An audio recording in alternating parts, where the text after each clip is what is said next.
This weekend, I stumbled upon an acids cabinet as well as some school lockers at a salvaged office furniture supply warehouse. Whew! So if we ever need to open up our own accounting firm or DMV and need some overpriced, slightly refurbished chairs and filing cabinets, I know exactly where to take you.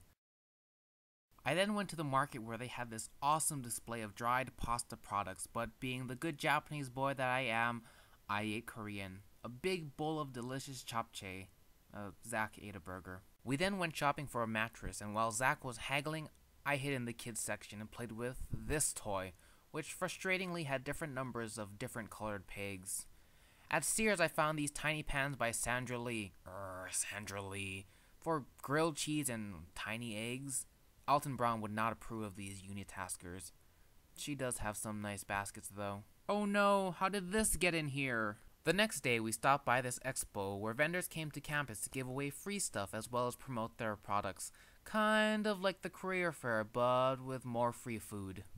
After work today, I went for a run down to the marina/the bay where I saw this sad bulldog puppy who wasn't allowed to go into the park because he would just poop all over the place.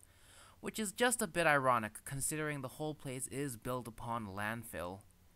I'm constantly amazed by the diversity of California's natural scenery.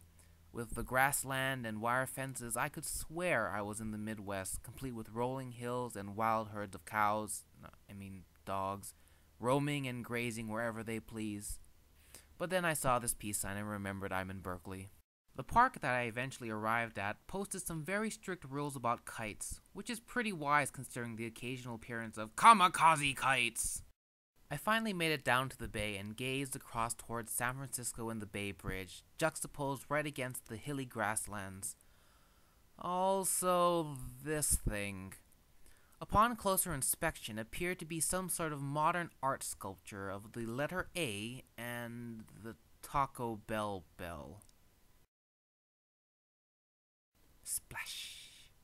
I also took a picture of this lady taking a picture of a bush. In the midst of all this, I stumbled upon this forested path complete with the arching trees over the roadway, where I expected Robin Hood and his merry men to jump onto the path at any moment.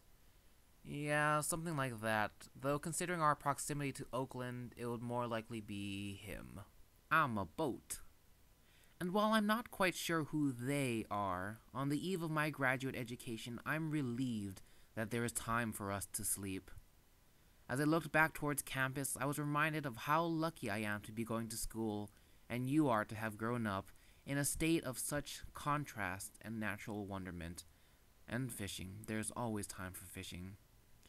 The answer to your cover challenge is Orson Scott Card's Ender's Game, which was given to me as an elementary school graduation present by Ms. Mugaishi, who played Yue Qin in my Chinese folk music group.